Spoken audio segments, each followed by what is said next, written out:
کہ بیٹا کہاں سے کمائے, کہاں سے لایا, کتنے ملے, کیوں آئے, کون سا باپ تفصیل پوچھتا ہے؟ ابا تو کہتا لا صحیح اور تعریفیں کرتا ہے, میرا بیٹا بڑی کمائی کرتا ہے. کبھی پوچھا ہے اس سے کہ ڈیوٹی صحیح دیتا ہے کہ نہیں؟ کبھی پوچھا ہے کہ تو ایمانداری کی روزی لاتا ہے کہ حرام کی کماتا ہے؟ یہ باپ کی ذمہ داری ہے, یہ اماں کی ذمہ داری ہے. پھر کہتا ہے بیماری کیسے آ گئی, پریشانی کیسے آ گئی, تو نے کبھی سوال کیا اپنی اولاد سے؟ حضرت عمر فاروق رضی اللہ تعالیٰ عنہ کا بیٹا مصر سے پیسے کما کے لایا تو جناب عمر نے بلایا, فرمایا بیٹے اتنی تو تیرے پاس راس ہی نہیں تھی, تھوڑے سے تو پیسے لے کے گیا تھا, اتنی کمائی کیسے ہو گئی؟ اتنے تو پیسے نہیں تھے صاحب, کہاں سے کمائی لائے؟ اس نے کہا ابا جی وہ جو میرے چچا ہے نا مصر کے گورنر, آپ کے دوست, انہوں نے میری مدد کی ہے. فرمایا جتنے لوگ گئے تھے سب کی ہے مدد اس نے؟ کہا نہیں صرف میری کی. فرمایا تیری کیوں کی؟ تیری کیوں کی؟ کہا حضور آپ کے دوست ہیں. فرمایا چپ کر, حضور انہوں نے مجھے اتنے پیسے دیے, میں نے کاروبار میں ڈالے تو نفع آیا تو میں ان کی رقم دے کے. فرمایا خاموش ہو جا, باقی جتنے لوگ گئے تھے سب کی مدد کی اس نے؟ کہا نہیں حضور صرف میری کی. فرمایا اس نے تیری مدد نہیں کی, اس نے خلیفہ کے بیٹے کی مدد کی, اس لیے کہ وہ خلیفہ کو اپنے حق میں نرم کر سکے. فرمایا آدھا مال تیرا ہے, آدھا مال غنیمت کا ہے, مال خزانہ کا ہے, مسلمانوں کا ہے, اس لیے کہ تو جو وہاں سے مال کما کے لایا ہے وہ اپنے باپ کے خلیفہ ہونے کی وجہ سے کما کے لایا ہے, لہذا رکھ ادھر. یہاں کہتے ہیں کدھر سے آیا, کیسے آیا, کون سا حساب دیں, کیا کریں؟ او بھائی حضرت عمر رضی اللہ تعالیٰ عنہ کا اپنی اولاد کے بارے میں یہ رنگ ہے. ایک جنگ سے نا خوشبو آئی, خوشبو بڑی مہنگی ہوتی تھی, عرب میں خوشبو آج بھی بڑی مہنگی ہے, وہ زیادہ استعمال کرتے ہیں. میری باتوں کی سمجھ آ رہی ہے میرے بھائیوں؟ بڑی مہنگی خوشبو تھی. جب وہ خوشبو آئی تو حضرت عمر نے کہا, گھر میں پہلے پہنچی حضرت عمر کے, چونکہ زیادہ عورتیں استعمال کرتی تھی گھر کے اندر خوشبو, مرد بھی لگاتے تھے. حضرت عمر نے اپنی بیوی سے کہا, آپ کی زوجہ تو تھی وہ بڑی خوشبو کو پسند کرتی تھی. حضرت عمر نے اپنی زوجہ سے کہا کہ خوشبو لاؤ, میں نے ایک عورت کی ڈیوٹی لگائی ہے, وہ خوشبو تول تول کے نا تو حصہ برابر صحابہ میں بانٹ دے گی.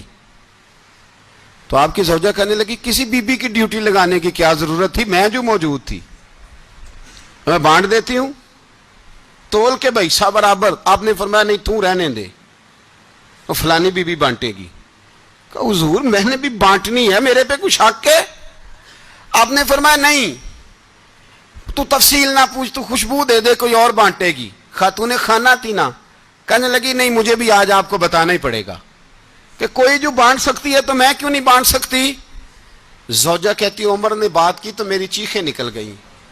حضرت عمر فرمانے لگے جب تو خوشبو بانٹے گی نا تیرے ہاتھوں کو بھی لگے گی, تیرے دوپٹوں کو بھی لگ جائے گی. اگر رب کریم نے مجھ سے سوال پوچھا کہ عمر خوشبو تو مسلمانوں کی تھی, تیری بیوی کے دوپٹے کو کیوں لگ گئی, تو میں اللہ کے حضور کیا جواب دوں گا؟ اگر اللہ نے یہ سوال کیا کہ تیری بیوی نے کیوں لگائی, وہ تو حصہ تھا مسلمانوں کا, تو نے تیری بیوی نے کیوں لگائی؟ تو فرمایا میں نہیں چاہتا کہ اللہ کے حضور مجھے اور تجھے باز پرس ہو, لہذا کسی اور کو بانٹنے دے. زوجہ روئی اور تڑپ کے کہنے لگی عمر مجھے لگتا ہے صبح قیامت بھی تیری بیوی ہونے کی وجہ سے اللہ مجھے جنت عطا فرما دے گا, تیری زوجہ ہونے کی برکت سے. بھائی یہ معیار رکھا, خدا کی قسم ایسا شخص تاریخ میں دوبارہ نہیں آیا. اتنا بڑا آدمی, اتنا بڑا شخص, اتنا بڑا آدمی, اور پھر رنگ یہ ہے کہ عمر 22 لاکھ مربع میل کا حکمران, 22 لاکھ, اور کھجور کے درخت کے نیچے مٹی کا ڈھیلا لے کے سو گئے ہیں, پرواہ کوئی نہیں, کوئی مسئلہ ہی نہیں. 2 غلام ساتھ بیٹھے تو ایک روٹی حضرت عمر نے گھر سے منگوائی, تھوڑا سا سرکہ, تو غلام کہنے لگے ہم نے بھی کھانی ہے. فرمایا کوئی حرج نہیں, روٹی کو پیٹ بھر کے کھانا ضروری تو نہیں, 3 حصوں میں بانٹ لیتے. ایک آدمی آیا ہوا تھا مصر کا رہنے والا ملنے کے لیے, اس نے پوچھا عمر کدھر ہے, تو کہا وہ ادھر جاؤ مسجد میں بیٹھے ہوں گے. اور واپس آیا تو کہنے لگا وہاں تو 3 غلام بیٹھے ہیں, ایک روٹی بانٹ بانٹ کے کھا رہے ہیں, لگتا ہے کئی دنوں سے روٹی نہیں ملی.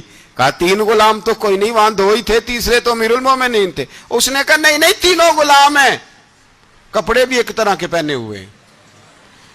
بلکہ دو کے تو پھر صحیح ہیں، تیسرے کے تو زیادہ ماڑے ہیں. کپڑے بھی ایک طرح کے، کھانا پینا بھی ایک طرح کا، اور ان کا نشست برخاست بھی ایک طرح کی ہے، لہذا کوئی فرق نہیں.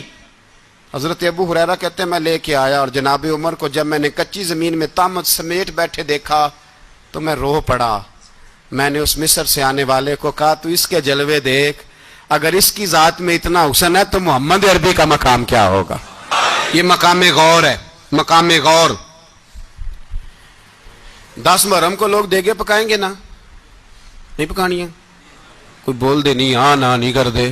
پروگرام بدلیا تو نہیں دی عید کی کہ وہی کام شروع ہوا حالات ٹائٹ ہونے والا. کیوں جی پکنی ہے نا دیکھیں 10 محرم کو انشاءاللہ تعالی. ہم بھی پکائیں گے انشاءاللہ، یہاں بھی پروگرام ہوگا. تو 10 محرم کو جو دیگ پکنی ہے تو ایسا نہیں ہو سکتا کہ 1 محرم کو حضرت عمر کے نام کی بھی کوئی پک جائے. اگر امام حسن حسین کے نام کی دیگیں پکے تو جو امام حسن حسین کے سے پیار کرنے والے ہیں، جو امام حسن حسین سے، ہم لوگوں نے بھی عجیب رٹا اپنایا ہے نا. ہم لوگ بات کا ایک پہلو دیکھتے ہیں، دوسرا نہیں دیکھتے. حضرت امام حسن اور حسین کو بھی نبی پاک نے شہید کہا اور جناب عمر کو بھی رسول اللہ نے خود شہید فرمایا. فرمایا شہید ہے، خود فرمایا اپنی زبان سے کہ یہ شہید ہے، خود میرا عمر شہید ہے. تو ان کے نام کی دیگ نہیں پکنی چاہیے، اس طرف نہیں ہماری توجہ ہونی چاہیے. اور اہل بیت نبو، یہ بات میں پہلے بھی کرتا ہوں، آج پھر کرنا ضروری سمجھتا ہوں. اہل بیت کا پیار سن لو کان کھول کے. اہل بیت کا پیار اگر ہمیں کسی نے سکھایا ہے تو سیدنا عمر فاروق نے سکھایا ہے. اہل بیت نبوت کی محبت اگر کسی نے سکھائی ہے تو کس نے سکھائی ہے؟ بول کے بتائیے. حضرت عمر نے. اہل بیت کا پیار ہمیں حضرت عمر نے بول کر کے سکھایا ہے. بھائی یاد رکھیں، کسی کی طاقت نہیں تھی دم مارنے کی حضرت عمر کے سامنے، طاقت ہی نہیں تھی. کیسر و کسرا کانپ جاتے تھے، جرأت ہی نہیں کرتے تھے حضرت. اور ہمارے تو تعلقات بڑے ہیں نا غیروں سے. حضرت ابو موسیٰ اشعری رضی اللہ تعالیٰ عنہ فرماتے ہیں میرا منشی سائی تھا، وہ کاتب کہتے تھے وہ لوگ، میرا حساب کتاب عیسائی تھا. تو فرماتے ہیں ایک دن میں نے وہ سارا حساب کتاب لین دین کے حضرت عمر کو دکھائے تو فرمانے لگے جس نے لکھے ہیں اس کو بلاؤ. کہنے لگے حضور مسجد نہیں آ سکتا. کیوں نہیں آ سکتا؟ کہنے لگے وہ عیسائی ہے. کہتے ہیں حضرت عمر جلال میں آ گئے. آپ فرمانے لگے جنہیں رب دور کرتا ہے تم کیوں قریب کرتے ہو؟ جنہیں اللہ دور کرتا ہے. فرمایا تم غیروں کو اگر عہدے دو گے تو اپنوں کا کیا بنے گا؟ اگر تم غیروں کو عہدے دو گے تو اپنوں کا. یہ سوچ ہے جو آج برما کے مسلمانوں کے لیے بھی ضروری ہے. کہا اگر تم غیروں کو عہدے دو گے تو اپنوں کا. ہم نے غیروں کو عہدے دیے تو دیکھا نا اپنے کس طرح کاٹے جا رہے ہیں. غیروں کو جو عہدے دے دیے یارانے سارے غیروں سے. روز دعویٰ ہوتا ہے چین ہمارا سجن ہے، چین ہمارا دوست ہے. او بھائی دوست ہے تو اس سے کہو نا کہ برما تو تمہاری ایک چھوٹی سی ریاست ہے، چین کے بغیر تو وہ سانس بھی نہیں لے سکتا. اس کو کہو نا اس حکومت پہ دباؤ ڈالے. لیکن ہم لوگوں نے غیروں کو عہدے دیے تو اپنے پس گئے. حضرت عمر کہتے تھے ذمی کا ہم ادب کریں گے. ذمی کافر کا ہم، ایسا کافر جو مسلمان ریاست کو قبول کرے، بدامنی نہ پھیلائے. ایک آدمی کو آپ نے دیکھا آنکھوں سے نابینا ہے اور بھیک مانگ رہا ہے. تو حضرت عمر کو نظر آ گیا. فرمایا کون ہو؟ اس نے کہا میں یہودی ہوں. فرمایا بھیک کیوں مانگتے ہو؟ کہا جب تک تندرست تھا مسلمانوں کو جزیہ دیتا تھا، بوڑھا ہو گیا ہوں کیا کروں. حضرت عمر نے گھوڑے کی پشت پہ بٹھایا کافر کو، گھوڑے کی پشت پہ بٹھایا اور بٹھا کے مدینے لائے. حضرت علی شیر خدا وزیر خزانہ تھے. فرمایا علی اس کا وظیفہ جاری کرو. کہا یہ کون ہے؟ فرمایا یہ یہودی ہے لیکن یہ ہمیں جزیہ دیتا رہا، بوڑھا ہو گیا بیچارہ، بھیک مانگنے پہ مجبور ہے، ہماری حکومت کے اندر رہتا ہے، اس کا پورا وظیفہ جتنا خرچہ اتنا وظیفہ لگاؤ. حضرت علی کہتے ہیں میں وظیفہ لگا رہا تھا اور وہ میرے نبی کا کلمہ پڑھ رہا تھا، وہ رسول اللہ کا کلمہ پڑھ رہا تھا. یہ مزاج، یہ نہیں کہ کافر. حضرت عمر نے گورنروں کو خط لکھے تھے کہ زبردستی کسی کو مسلمان نہیں کرنا، جہاں ان کی عبادت گاہیں بنی ہو گرانی نہیں، کوئی مندر کوئی گرجا ضائع نہیں کرنا. اسلام سب کو جینے کا موقع دیتا ہے، پر بے ایمانو ظالموں بدذاتوں تمہیں یہ کہتا ہے کہ ہم تمہیں جینے کا موقع دیتے، تم بھی مسلمانوں کو جینے کا موقع دو. یہ جہاں بستے ہیں جہاں رہتے ہیں انہیں وہاں جینے کا موقع دو، انہیں بھی اللہ اکبر کہنے کا موقع دو، انہیں بھی قرآن پڑھنے کا موقع دو، انہیں بھی رسول اللہ پر درود پڑھنے کا موقع دو. ہمارے ملک میں عیسائی اپنی مرضی سے کھلے عام تبلیغ کرتے ہیں. یہاں تو چینل چلائے ہیں عیسائیوں نے. کسی مذہبی جماعت نے کبھی جلوس نکالا ہے کہ عیسائیوں کا چینل بند کرو؟ بولے نکلا ہے کہ نہیں نکلا؟ کتنے ظلم کی بات ہے. ہم جب غیر کو اتنا تحفظ دیتے ہیں. ہم نے دیکھا ہے, مجھے 20 لوگوں نے عید پہ ٹیلی فون کیے کہ عیسائیوں کو قربانی کا گوشت دے لیں. مجبور ہیں جی, دروازے پہ آ گئے ہیں, ہمارے کام کاج کرتے ہیں. 20 لوگ, عام آدمی کے دل میں ان کا اتنا جذبہ ہے. وہ مسائل کا بیان کرنا ایک علیحدہ بات, لیکن ہمارے دل کافر کے حق میں بھی نرم ہو جاتے ہیں. تم کس قدر زیادہ بےایمان ہو اور کفر کس قدر زیادہ ذلیل ہو گیا ہے کہ مسلمان کے حق میں نرم ہوتا ہی نہیں. اور اس سے بڑے ذلیل وہ ہیں جو ان ذلیلوں کے سپورٹر ہیں. وہ کسی عرب ملک کے حکمران ہو یا کسی اور جگہ کے, وہ بڑے ذلیل ہیں جو ان ذلیلوں کے سپورٹر ہیں, جو برما کی بچیوں کے قتل پر اپنی حکومتیں چمکا رہے ہیں. انہیں شرم نہیں آتی. اس قدر مسلمان تڑپا ہے, لیکن ان بے غیرتوں کو ذرا ہوش نہیں آئی. اور یہ ان کے کماش, ان کے دلال جو ہر جگہ ان کی سپورٹ کر کے اپنی حکومتیں قائم کرتے ہیں, بے ایمانوں کو پتہ نہیں کہ کب ان پر اللہ کا عذاب اترے گا اور کس طرح ان کے پرخشے اڑیں گے. تمہیں اپنی ذلت اور رسوائی نظر نہیں آ رہی کہ زمین کس طرح تمہارے لیے تنگ ہو گئی ہے؟ اس سے زیادہ اور تمہاری رسوائی کیا ہوگی؟ ڈرو اللہ سے. اور یہ تو دنیا کا عذاب ہے. ان بطش ربک لشدید. میرا رب کہتا ہے قیامت تو قائم ہونے دے. اتنا سخت تیرے رب کی پکڑ ہے, اتنی کسی دوسرے کی ہو سکتی؟ یاد رکھیں اور تھوڑا احتیاط کریں. ہم سب لوگ بھی, جو ہم لوگ آدھی زبان بول کے بھی ان کی سپورٹ کرتے ہیں, اب شرم آنی چاہیے ہمیں ان حکومتوں کی سپورٹ کرتے جو مسلمانوں کی لاشوں کے اوپر حکومتیں قائم کرتے ہیں. شرم آنی چاہیے. بہرحال بات دور نکل جائے گی اور میں اپنے مضمون پہ رہتا ہوں. اہل بیت کا پیار اگر سکھایا ہے تو جناب عمر نے سکھایا ہے رضی اللہ تعالی عنہ. امام حسن ملنے, آپ یقین کریں میں جب اس واقعہ کو پڑھتا ہوں تو میرا دل جھوم جاتا ہے. میں کہتا ہوں یار, ڈاڈا ہونا اپنی جگہ پہ, عشق ہونا اپنی جگہ پہ, انسان کا باوقار ہونا اپنی جگہ. جہاں کھڑے ہونا تھا وہاں یہ کھڑے ہوتے تھے, اور جہاں جھکنا تھا وہاں یہ. ان لوگوں میں اقبال نے کہا تھا تیری نگاہ ناز سے دونوں مراد پا گئے, عقلِ غیاب و جستجو, عشق حضور و اضطراب.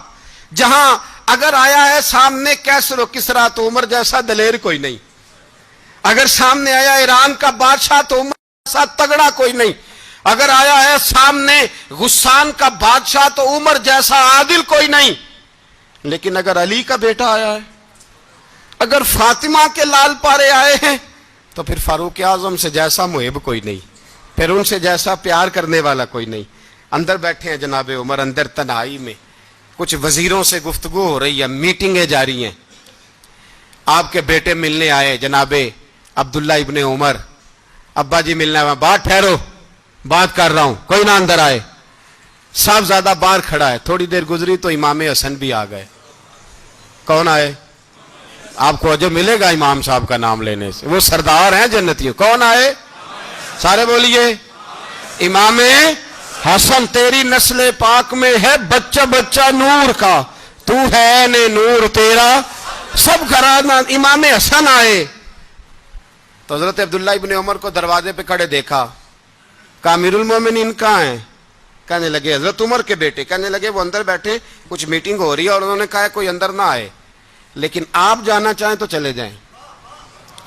آپ جانا چاہیں تو, تیری نسل پاک میں ہے بچہ بچہ نور, آپ جانا چاہیں تو چلے جائیں. تو انہوں نے کہا جب آپ باہر کھڑے ہیں تو مجھے کوئی اتنا ضروری کام نہیں, اور ابھی زور کی نماز تھوڑی دیر میں ہوگی, میں مسجد میں مل لوں گا امیر المومنین سے.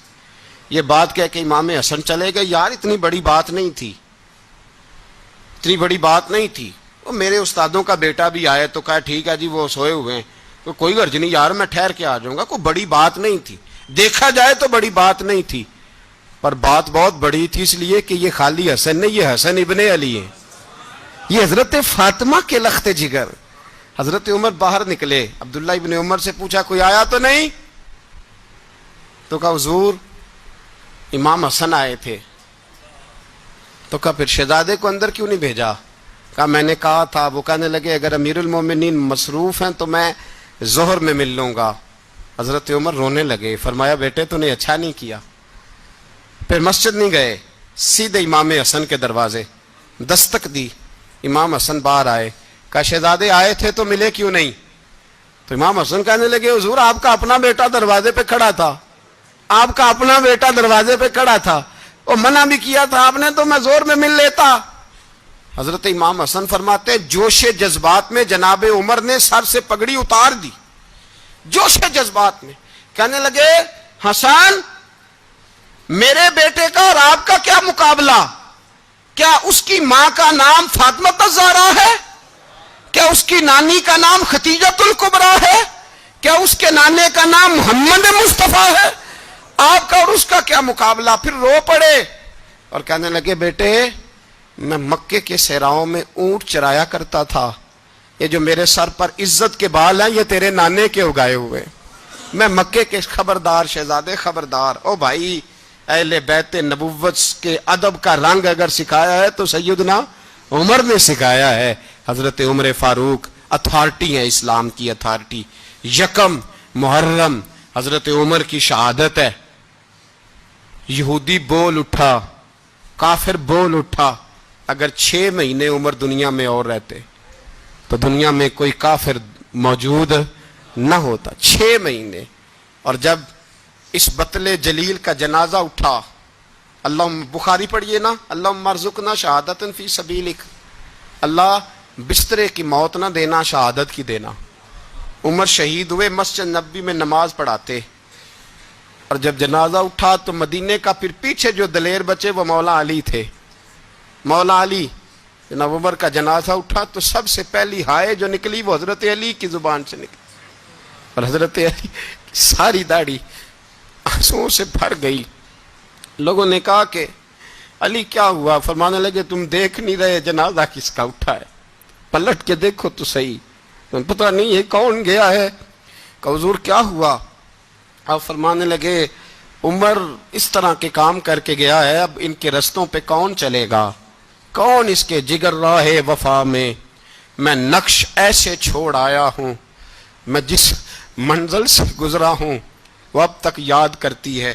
حضرت علی حضرت عمر کے جنازے پہ کھڑے ہو کے کہتے ہیں اللہ مجھے اس طرح کے عمل کرنے کی توفیق دے جس طرح کے عمر کر کے گیا. میرے بھائی بطل عزیز, بطل حریت حضرت عمر رضی اللہ تعالیٰ عنہ جو اپنی زندگی انقلاب والی گزار کے گئے.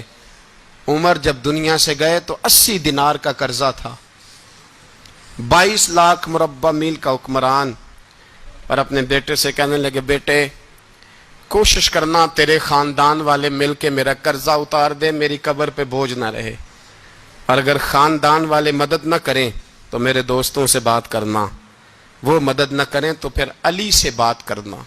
ان کا پیار آپس میں اتنا, اور تو اختلاف ثابت کر رہا ہے. 80 دینار کا قرضہ چھوڑ کر حضرت عمر دنیا سے گئے, اور جاتی دفعہ کہہ گئے میرے بعد میرے بچوں کو حکومت کے مشورے میں بھی شامل نہ کرنا, حکومت کے مشورے میں بھی میری اولاد شامل نہ ہو. اتنا بڑا شخص اتنا بڑا رنگ دے کے یکم محرم کو جب عمر فاروق کا وصال ہوا تو بیٹے سے کہنے لگے اماں عائشہ سے جا کے کہو میرا بھی